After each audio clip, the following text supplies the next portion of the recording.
장기 가치 투자 주식키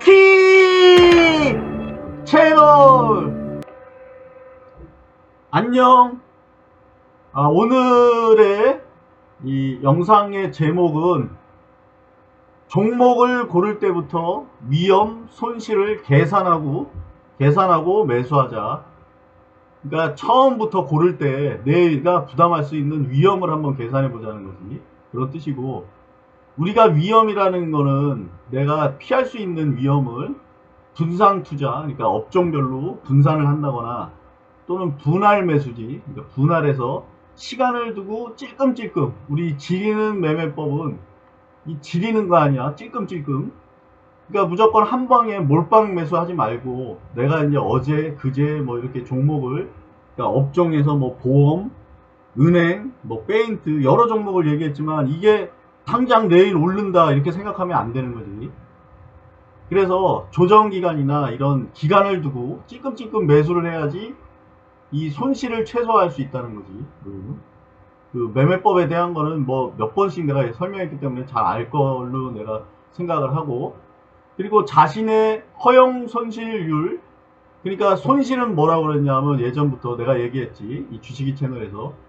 이 손실은 수익보다, 만약에 내가 3% 수익을 얻었을 때 하고 3% 손실을 봤을 때 이 고통의 강도는, 이 손실이 훨씬 크다는 거지. 얘가 느끼는 감정이. 그래서 뭐 자기가 참을 수 있는 손실의 한도를 정하라는 거야. 누구는 만약에 내가 매수를 했는데 뭐 3% 떨어져, 이러면 못 참는 거야. 그냥 매도를 하거나, 또는 뭐 7%, 누구는 뭐 10%까지 견뎌낼 수 있어, 자기가. 또 누구는 장기로 가는 사람, 또 끈질긴 사람, 종목에 대한 믿음이 강한 사람은 뭐 20%대도 참고 버틸 수 있는 그런 사람이 있지. 또는 뭐 30%대도 뭐 자기가 견뎌낼 수 있는 사람도 있고. 그러니까 이거는 각자 자기가 허용할 수 있는 손실률을, 자기가 마음속에 생각하는 손실률을 가지고 접근을 하라는 거지, 종목을 고를 때. 그리고 이 표는, 내가 손실을 3% 입었어. 그러면은 3%만 상승해도 복구가 돼. 뭐 1%, 2%는 뭐 마찬가지지. 요 아래쪽에서는. 하지만 이제 5%를 넘어가면서부터는 이 복구율이 기하급수적으로 이제 늘어나는 거예요, 이렇게. 그래서 10%와 만약에 손실을 봤다 그러면 11%의 수익을 올려야 되는 거고, 이거는 물론 이제 거래 비용은 뺀 금액이고, 20%를 손실을 봤다 하면 25%의 상승률을 보여야 돼. 그리고 만약에 50%를 잃으면 100%를 올려야 돼. 100%를. 내가 수익률을. 50% 잃었다고 50% 올리면 되지, 이렇게 생각하고 접근하면 안 된다는 거고. 이게 코스피를 만약 예를 들면 전 종목이 1589개의 종목이 있어. 이제 오늘자 기준으로 했을 때 1589개 종목에서 상위 30% 정도 들어야 내가 5% 수준의 수익을 올릴 수 있어. 이걸 6월 25일자 기준으로 했을 때. 이거는 뭐 일마다 다 틀리니까, 이건 뭐 5%가 더 나올 수도 있는 거지. 그러니까 이거는 이제 6월 24라고 했을 때 보면, 이게 상승률 상위 종목인데, 여기를 보면은 쭉 내려가서 보면 5%가 이마트야, 이게. 자, 5% 이상이 난 게 30위 안에 들어야 되는 거야, 수익률. 이 안에 들어야 되기 때문에 30위 안에 종목을 선택했을 때 내가 5%를 복구를 할 수 있다는 거지, 이거를. 그러니까 내가 이 종목을 선정을 할 때 항상 이런 기준을 내가 가지고 종목을 접근해야 된다는 거고, 이 대량 거래의 몸통이라는 얘기는 일간에서, 시가에서 출발을 해서 상승을 보였다가 윗꼬리가 달리면서 이제 압축된 그 물량이 여기에 모였다는 거야. 이게 항상 주식이가 얘기하는 이 몸통이라는 거는 압축된 거야, 결과적으로. 그래서 얘를 기준으로 해서 내가 만약에 이런 손실률 표를 가지고 접근을 할 때 어떤 종목을 선정을 할까, 이거를 내가 한번 예를 들어본 거야. 이거는 내가 최근에 올렸던 게, 이제 어제 그제 올렸던 종목이 이 제약주 그리고 보험주가 있었기 때문에 요 중에서 내가 선택을 한 거지, 이걸 사라는 얘기가 아니고, 요걸 한번 예를 들어서 내가 설명을 해줘 볼게. 만약 3%의 손실률을 자기가 감당을 하겠다. 이러면 이런 종목을 가라는 얘기예요. 그리고 만약 7%대의 손실률까지도 내가 감당할 수 있는 능력이 된다. 이러면 동양생명 쪽을 좀 보라는 거고, 만약에 최대 30%의 손실까지도 내가 감당할 능력이 된다 하면 이런 종목을 보라는 거예요. 예를 들어서 이렇다는 거고, 차트를 보면서 한번 간단히 내가 이걸 예를 들어 볼 테니까. 자, 요게 제일 약품인데 거래량이 많이 터진 건 요놈이지, 요놈. 내가 예를 들기 위해서 얘가 없다고 치고, 자, 요거를 한번 기준으로 보자는 거지. 이 봉을 기준으로 보자는 거지. 자, 이 봉의 몸통이라는 거는 아까 얘기했지만 시가를 여기서 시작한 거야. 처음 시작가가 여기였고 최대 상승을 여기까지 했어. 그리고 쭉 그냥 윗꼬리 달면서 이게 눌렀지. 그래서 압축된 게 여기야. 그리고 요 윗꼬리라는 거는 물린 사람이야, 물린 사람. 그러니까 최대한 보면 이게 18%까지 올라갔었어. 그리고 압축돼서 4%대 나온 거지. 4.5%. 이 몸통은 4.5%에서 끝난 거지. 그러면 이 윗꼬리 물량이 떨궈져 나가야 된다고 그랬지. 이 물린 사람들이 이제 포기하고 나가서 개미들이 떨궈져야 가벼워져서 올라가는 거지. 그러면 내가 이 몸통을 아까 손실표에 봤을 때 이 3%대에 가까운 거 이걸 찾는 거야. 이 몸통을. 그럼 이 몸통이 지금 4%대잖아. 그러면은 주식이 채널은 얘보다 싸게 사라고 그랬잖아. 싸게.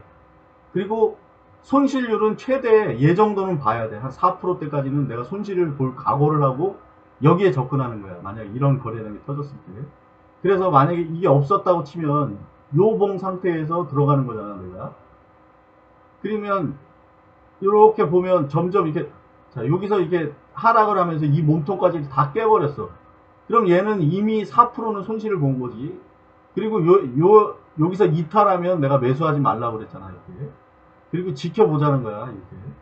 그리고 며칠이야? 하나, 둘, 셋, 넷, 5일 정도 돼서 다시 양봉으로 올라왔지. 그럼 이때 이제 매수를 또 하는 거야, 이렇게.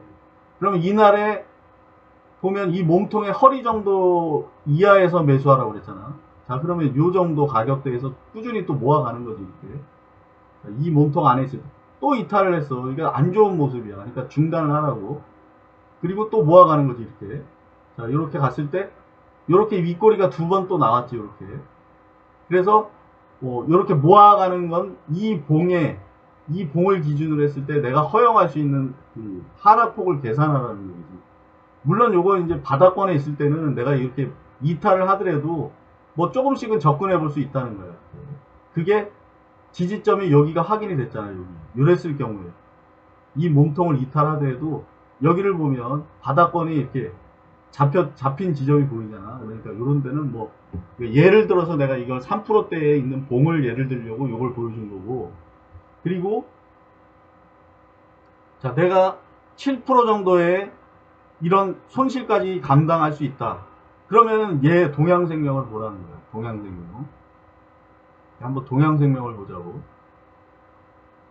자, 요게 동양생명인데 여기 보면 얘가 7%야. 이 봉의 이 몸통으로 봤을 때 7%의 얘야. 그러면 얘도 마찬가지로 내가 모아간다고 치면 여기서부터 시작했을 때 얘보다 중간값 이하로다가 모아가려고 노력하라고 그랬잖아, 이렇게. 그러면 쭉 가다 보면 여기서 이탈을 했지. 그러니까 이건 안 좋은 모습이야. 일단 내가 이걸 좋게 봤는데 누군가는 밀어냈잖아, 이걸. 그리고 아직도 다 털리지 않았다는 거지, 이 안에. 이 심약한 개미들이. 자, 그래서 이걸 쭉쭉 가보자고, 이렇게. 자, 그럼 이게 위로 올라온 기간에, 요때는 이제 매수 기간인 거지, 요때. 요때 이제 매수해 나가는 거야, 이렇게. 그리고 또 이탈하는 모습이 보였다가 또 올라왔다가 막 이런 조정을 겪는 거지. 그래도 꾸준히 그냥 모아가는 거야, 여기까지. 예를 들어서 이렇게 모아간다는 거야, 이렇게. 내가 손실률을 감당할 수 있는 게 7%대면, 자, 그리고 여기서 목표를 어떻게 잡냐 하면, 단기적으로는 내가 7%를 봤다면, 7.5% 정도의 상승을 목표로 보는 거야. 여기서 이 정도까지, 얘 봉까지는 내가 어느 정도 수익을 7% 정도를 본다 하면 얘를 접근하는 거야, 이렇게. 거꾸로 얘기했을 때 그렇다는 거지. 얘가 7% 손실률을 감당할 정도 되면 내가 7% 이상은 수익을 목표로 얘를 접근하는 거야, 일단은. 그리고 얘가 이제 여기를 넘었을 때는 이제 그 이상 수익이 나오는 거고, 여기 그리고 뭐 하나나 이런 거는 이제 11%대 하나를 한번 잠깐 보면, 자, 요것도 위와 아래 봉을 연결하면 자, 요런 형태가 나온다는 거지. 그래서 이 위치가 만약에 이 고점이었다면은 고점 구간이거나 허리 구간이면 요런 밑에 빠졌을 때 조심해야 되는 거고, 또 믿음이 있다면 여기도 살 수 있는 거야. 얘 몸통보다 싸니까 지금. 그래서 허리 정도쯤에서 자, 이렇게 모아가는 거지. 이렇게 모아가는 거야. 주식이 채널을. 그러면 모아가다 보면 이 위치가 평균 단가가 이렇게 나올 수도 있고, 누구는 또 이렇게 나올 수도 있어. 누구는 극단적으로 이 정도가 평균 단가에 맞춰질 수 있어. 그러면 여기서부터 수익이 나는 거예요. 이렇게. 여기서부터 수익이 나는 사람도 있고, 평균 단가가 조금 높다면, 자, 여기에 올라갔다면 여기서부터 이제 수익이 나는 사람도 있는 거예요. 그렇다는 거야. 그래서 이 봉을 잘 선택을 하라는 거지. 그리고 누구는 또 30%를 버틸 수 있는 사람은, 자, 예를 들어서 이런 봉을 선택하면 이 봉이 30%야, 30%. 그러니까 이 사람은 거꾸로 얘기하면 30%도, 이 사람은 여기에 샀던 사람은 30% 이상 손실을 본 거야. 지금 여기까지 오면서. 또는 여기에 아직도 남아있다면 여기까지 떨어졌다 그러면 몇 프로야, 이게? 한 50%? 한 40%가 날아간 거야, 이 사람은. 자, 이런 위험 부담이 있다는 거예요. 이 큰 봉을 선택했을 때는. 그러니까, 하지만 거꾸로 얘기해서 내가 목표치를 높게 잡는 사람은 이 30%대까지도 목표치를 잡을 수 있는 거예요. 얘를 기준으로 만약에 종목에 접근한 사람이라면. 그래서 여기를 만약에 매수를 했다, 이걸 따라가서 매수를 했다 그러면 누군가는 이 저점에서 살 수도 있고, 또는 더 빠져서 뭐 이런 식으로 살 수 있는 거지. 이렇게 평균 단가가 또 낮춰지면서 갔다 그러면 목표가를 뭐 요 정도 잡는 거지. 30%대로. 예를 들어서 그렇다는 거고. 그래서 내가 어떤 손실에 대한 이 복구율을 보고 이 봉을 선택할 때 이것도 참조해서 내가 종목을 선택할 때 이런 것도 보라는 얘기야. 자, 그럼 오늘은 이만 마칠게. 다음에 만나. 안녕.